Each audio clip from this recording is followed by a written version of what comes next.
एक ऐसी शख्सियत मेरे साथ हैं, हरियाणवी उभरती हुई कलाकार तो नहीं कहूँगा मैं, ये घने साल हो गए उभरती ने, बट बीच में क्या है कि लगातार प्रोफेशनल नहीं रही, कभी भी शौकिया कलाकार रही हैं और कई साल से काफ़ी पुरानी मंजी हुई कलाकार हैं।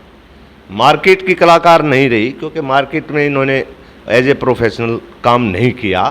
रूबिया भारती जी हैं रेवाड़ी से। भारती जी नमस्कार। नमस्कार सर। तो रूबिया जी, आपका जो ये भाई एक परिचय और दे दूं मैं इनका कि रूबिया जी जो चंद्रवादी सांगी होते थे, बहुत मशहूर सांगी हुए हैं, उनकी द्योती हैं सगी। तो ये आपका जो राजनीति ये सफ़र था कलाकारी का, ये कब से शुरू हुआ, कब से आपको ये शौक़ लगा, ये बताओ। सर मेरे जो नाना जी थे श्री चंद्रलाल वादी जी, वो बहुत मशहूर हुए, अब बहुत फेमस हुए, बहुत काम किया उन्होंने, और वो इतना काम छोड़ गए कि संभाले नहीं संभलेगा, हमसे क्या पूरे परिवार से। पर उनका जो खून हमारे बीच, मेरे नाना जी भी बहुत ही अपने जगह के लोकल कलाकार थे, उनका भी नाम है। और गांव कौन सा था हमारे दर्शकों को बताओ। मेरा गांव खेड़ी तलवाना, जिला महेंद्रगढ़ के पास है। वहाँ के बहुत ही फेमस मेरे नाना जी यूपी के, और पहले दादरी का उनका जन्म है और यूपी में वो जाके बसे थे, क्योंकि दादरी में जब उनका जन्म है उस समय ऐसा था कि थोड़ी प्रॉब्लम थी। ये वाली दादरी अपनी चरखी दादरी। चरखी दादरी, अच्छा। चरखी दादरी में थे वो, तो बाद में सब यूपी बस गए। वो मरते टाइम तक यूपी ही रहे। तो बेसिकली तो दादरी के थे ना, पुरखे उनके। हाँ, पुरखे दादरी के थे।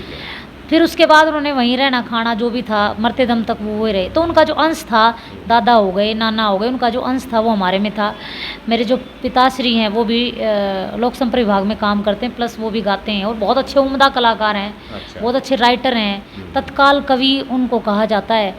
तो उनका जो अंश है थोड़ा बहुत, हम 3 बहन भाई हैं और तीनों में से शायद मुझे लगता है मेरे में ज़्यादा है, क्योंकि मैं उनकी पहली औलाद हूँ। तो वो बस वो है, और वो एक शौक़ था धीरे धीरे कि स्कूल कॉलेज से लेके फिर आगे तक। फिर जो फैमिली थी वो नहीं चाहती थी कि हम इस लाइन में जाएं, क्योंकि उनको ये था कि भी पढ़ो लिखो आगे बढ़ो, क्योंकि कुछ जितने भी हम कलाकार देखो हरियाणा में पुराने या नाना दादा के समय के, मतलब देखिए पैतृक के आप उस खानदान से हैं कि जो पूरा ही कलाकारों का, फिर भी उन्होंने क्यों चाहा ऐसा कि आप लोग ना जाएं इस लाइन में। मेरी फैमिली में जितने भी मेरी फैमिली में हमारे बच्चे हैं, कोई नहीं है मेरे अलावा। अच्छा, सिर्फ मैं हूँ। अच्छा। वो इसीलिए था कि वो चाहते थे कि पढ़ो लिखो, इंजीनियर डॉक्टर बनो, क्योंकि वो देख चुके हैं और अपने पूर्वजों को भी देख चुके हैं कि इनमें ना कलाकारी की इतनी ना रिस्पेक्ट होती है, ना काम होता है, ना अपनी दिनचर्या इतनी अच्छी उनकी नहीं होती, जीवन यापन नहीं कर पाते, इनकम सोर्स इतना अच्छा नहीं होता, काम मिले मिले ना मिले।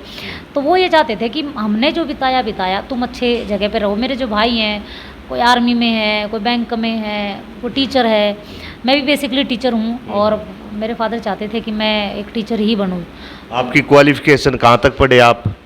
सर मैंने MA BA MPhil B.Ed ये सब मैंने किया, और अभी भी मैं पढ़ी रही हूँ। मैं एक और MA सब्जेक्ट म्यूज़िक से ही। म्यूज़िक से MPhil भी जी। तो अच्छा, ये शौक के बीच में बात रहेगी, आपने क्लियर नहीं किया, क्या स्कूल से ही आपने शुरू कर दिया था ये गाना? हाँ, स्कूल से ही, स्कूल कॉलेज से ही मैं अच्छी स्टूडेंट रही हूँ, कल्चर की अच्छी स्टूडेंट रही हूँ। बहुत सारे प्राइज़ लाती थी, स्कूल कॉलेज का पूरा ध्यान रहता था मेरे ऊपर, पूरा फोकस रहता था।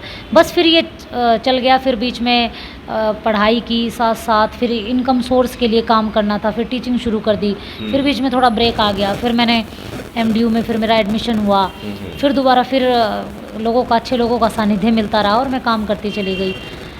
इसीलिए कलाकारी में आप प्रोफेशनल लाइन में नहीं गए हैं, क्योंकि एज ए प्रोफेशनल कलाकार आप नहीं, मुझे लगता नहीं कि मुझे लगता नहीं कि मुझे करना चाहिए, क्योंकि मेरा थोड़ा एक अलग जोन हो गया, मिक्स हो गया कि आप एजुकेशन में भी हो और फिर आपको कलाकारी। तो मैं कलाकारी उतनी करती हूँ जितना मुझे सुकून मिले बस, क्योंकि मुझे ना इससे पैसा कमाना है, ना मुझे फेमस होना है। मुझे इतना है कि बस मैं उतना काम करूँ जितना मुझे खुद के लिए संतुष्टि हो। तो मेरा क्या कला क्या है आपके अंदर, कौन कौन सी विधा, जैसे गाना या डांस या मतलब थिएटर, क्या क्या करते हो आप?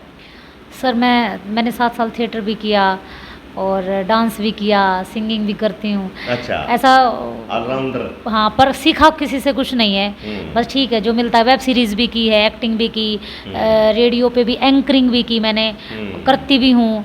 रेडियो की भी आर्टिस्ट हूँ, तो करती हूँ लेकिन लिमिटेड काम करती हूँ, वो जो चुनिंदा जो ठीक हो, रिस्पेक्टफुल। क्योंकि आप देखो लड़कियों के लिए शायद ये लाइन इतनी ज़्यादा अभी भी मैं कहूँगी कि सूटेबल नहीं है।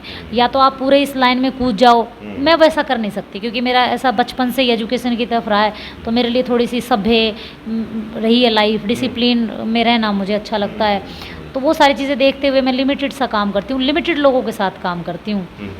और मुख्य रूप से आप हरियाणवी उस पर फोकस करते हैं सारी?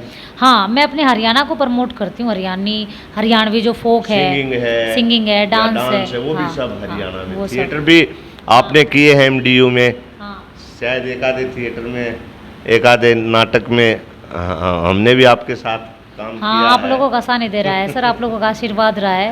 और आप रूबिया जी बड़ी अच्छी कलाकार हैं भाई, क्योंकि हमारे साथ कई थिएटर स्टेज किए हैं इन्होंने, बाहर भी किए हैं, हरियाणा से बाहर, पर अच्छे लोगों के साथ, अच्छे लोगों के बीच में परफॉर्मेंस दी है रूबिया जी ने। ऐसे नहीं कि सपना चौधरी की तरह कहीं भी चले गए, क्यों जी? नहीं, बहुत सारे, किसी का नाम तो क्या लेंगे, सबका अपना अपना अलग अलग जोन है। मेरी ये खुद की दिली इच्छा है क्योंकि मेरा इनकम जो सोर्स है वो मेरा एजुकेशन लाइन से आ रहा है, मैं टीचर हूँ, अच्छा मैं काम कर रही हूँ। ये जो बचा कुचा काम है, जब मुझे समय लगता है तो मेरे जो चुनिंदा लोग हैं आप जैसे, मैं उनके साथ काम करती हूँ, सिलेक्टेड अच्छा काम करती हूँ। वो किसी की बाउंडेशन नहीं है, जो जैसे मुझे बस संतुष्टि मिले मैं करती हूँ। तो आप जैसे लोगों का सानिध्य मिलता रहा, आपका मतलब आपको संतुष्टि मिले और आपका शौक पूरा हो जाए। हाँ, शौक वो हाँ, टाइम टू टाइम दोनों काम की मैं दोनों को मैनेज, कई लोग कैसे कह भी देते हैं कि दोनों काम कैसे मैनेज करते हो, मैं कर लेती हूँ दोनों काम। थोड़ा एफर्ट होता है, थोड़ा ज़्यादा समय लगता है, अच्छा। पर तो मैं करती हूँ। आपके नाना जी की कुछ रचनाएं, एक दो रचना कुछ, या अगर आप सुनाओगे कुछ, एक दो लाइन? उनकी रचनाएं बहुत सारी हैं, लेकिन उनकी एक खास क्वालिटी थी कि वो फिल्मी धुनों पे ज़्यादा लिखते थे। गजब। क्योंकि उस समय श्री लक्ष्मीचंद जी थे और बहुत से समकालीन उनके सांगी थे।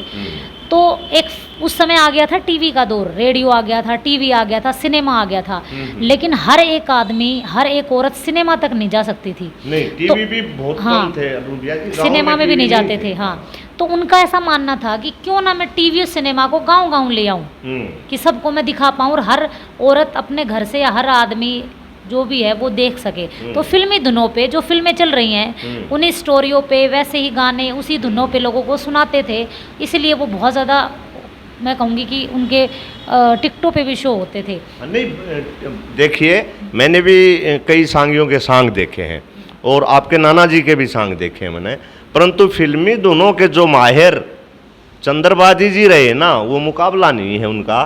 तो कौन सी एक दो सुनाएंगे आप? जैसे देखो ये बहुत फेमस है, और धर्म देवी पर हट जा, हटा तो नहीं जाए, डट 2-4 साल डट जा, डटा तो नहीं जाए, धर्म देवी पर हट जा, हटा तो नहीं जाए। तो ये फिल्मी धुन पे ही है। अब पुराने गाने आपने सुनोगे, फिल्मी धुन मोस्टली ऐसे है। मेरी छतरी के नीचे वो सुना है जो, मेरी छतरी के नीचे आ जा, क्यों भीजा कमला खड़ी खड़ी, ये उनका है? हाँ, ये उनका है। मैं एकला का मेरा, मेरे बच्चे 12-13, अच्छा। ले थाम अपना डेरा। तो जैसे ये एक बार गा के सुना। मैं एकला का मेरा, मेरे बच्चे 12-13, ले थाम अपना डेरा। हाँ, तो ये जैसे अब देखो ये जो इश्यूज थे, सोशल इशू है, फीमेल का था, बच्चों का था, जनसंख्या पे था, उन्होंने बहुत कुछ लिखा है, लेकिन उन्होंने समझाने का प्रयास किया। आज भी तो हम यही कर रहे हैं, कलाकार यही कर रहे हैं। प्यार प्रेम के जैसे हीर रांझा और लैला मजनू से जुड़ते हुए सॉन्ग बनाए। कमला मदन का एक सॉन्ग होता था, आपने पता नहीं उनका वो सॉन्ग पढ़ा है या नहीं, मैंने वो सॉन्ग देखा है क्योंकि गरनावठी गांव में बहुत आते थे वो। तो उसमें बहुत ही एक प्यार की जो कहानी दिखाई जाती है, एक किसान होता है सिंपल और एक बहुत ज़्यादा पैसे वाली लड़की होती है। तो वो किसान रोड पे अपनी गाड़ी लेके जा रहा था, गाड़ी मतलब ये गाड़ी नहीं जो आजकल गाड़ी के, पहले तो बैलगाड़ी जो होती थी ना उसने गाड़ी कहा करते, और वो फिएट कार में पीछे से आने लग रही है। तो आपके नाना जी इसको बड़ा ज़बरदस्त पेश करते थे और खुद गाते थे इस ड्यूट को। एक उनके साथ थे, मुझे उनका नाम ध्यान नहीं। तो मेम साहब पीछे हॉर्न बजा रही है और कह रही है गाड़ी के गडवाले रोड तक गाड़ी दूर हटा ले। तो वो मना कर देता है, नहीं बोला रहा मेरी गाड़ी सड़क पर चल, अपनी लारी तड़े चला ले। तो उसके बाद से वो एक तरह से मोहित हो जाती है उसके ऊपर, और प्यार प्रेम का आखिर में वो शादी कर लेते हैं। मतलब एक वो शिक्षाप्रद भी किया उन्होंने, शिक्षाप्रद सॉन्ग भी बहुत किए, और ऐसे सॉन्ग भी बहुत किए जिसमें प्रेम के किस्से आपको हाँ। देखने को मिलेंगे।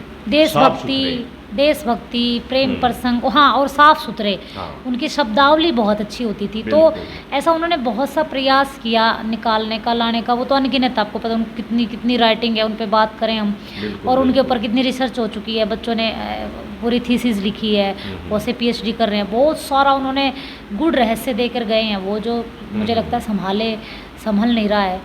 तो इतनी सारी चीज़ें उन्होंने लिखी हैं। बस वो उनका जो तरीका था समझाने का, वो ऐसा था कि आम जन तक पहुँचे, हर एक आदमी तक पहुँचे। सभी सांगियों से अलग एक कला थी उनके अंदर, डांस में।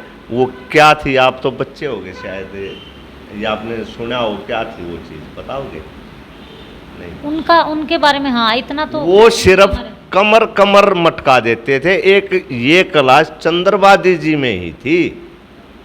मतलब जैसे कई लोग कान हिला देते हैं ना, ऐसे कमर मटकाना।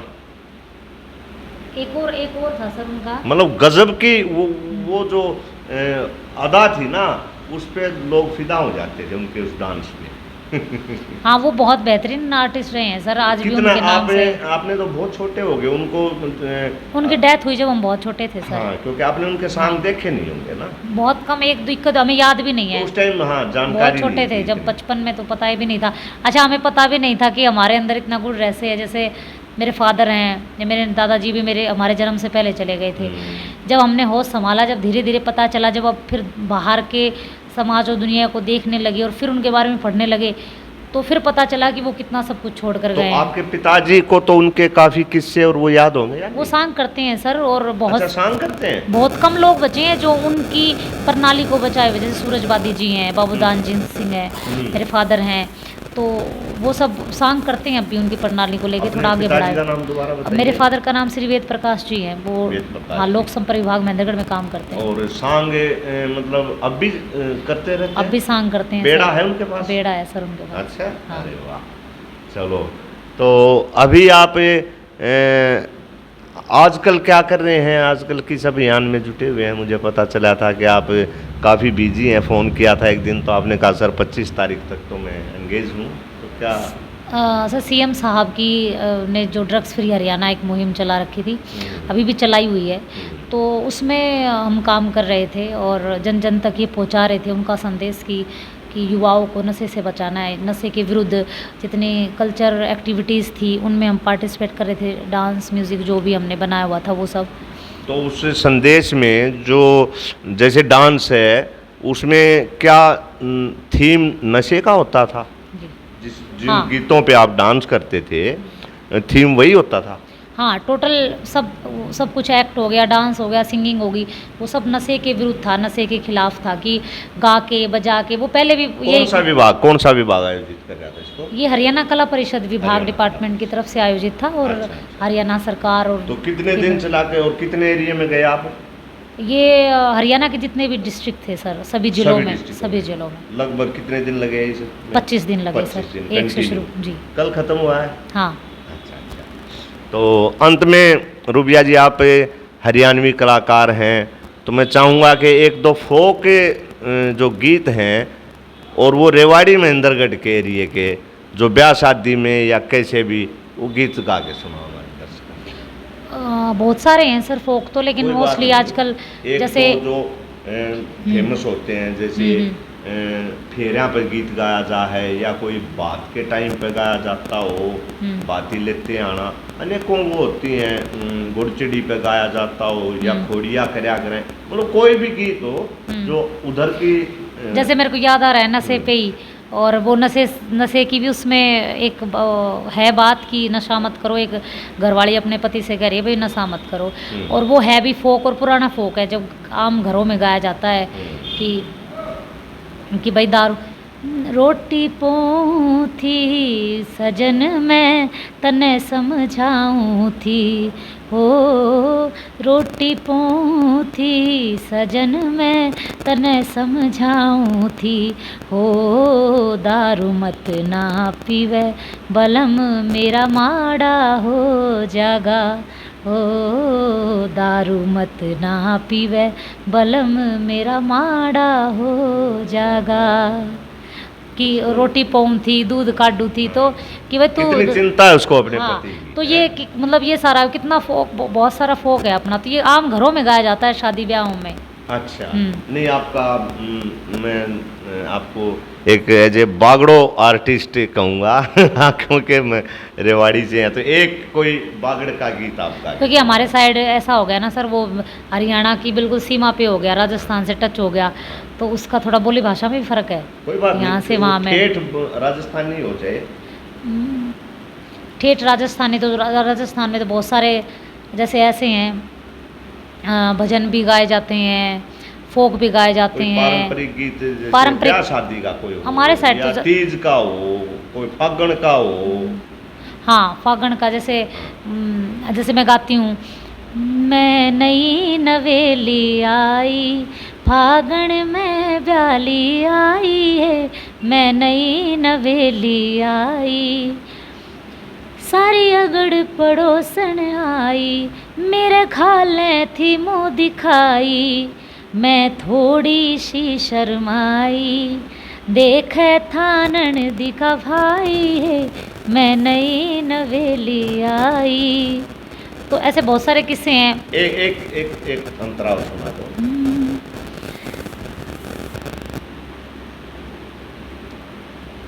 कोई नहीं, रहने दो, चालू कर। तो ये थे हरियाणा के चमकते कलाकार हरियाणवी रूबिया भारती जी। इन्होंने काफ़ी कुछ बातें हरियाणवी कल्चर के बारे में बताई, और हमारे चैनल पे आज ये आए, इसके लिए मैं इनका बहुत बहुत धन्यवाद करता हूँ। धन्यवाद रूबिया सर, आप सबका धन्यवाद। बट मैं आर्टिस्ट तो अपने आप को मानती नहीं, मैं सिर्फ ये मानती हूँ कि मैं इंसान अच्छी हूँ और वही रहना चाहती हूँ, क्योंकि आपके जन्म से लेके मरने के बाद तक भी एक वही रहता है कि आप इंसान कैसे थे। बाकी तो ऊपर वाला रोज़ कलाकार या बनाता है। तो आप सबका धन्यवाद कि मुझे ये मौका दिया आपने और आपने बात की। Thank you sir. Thank you, धन्यवाद।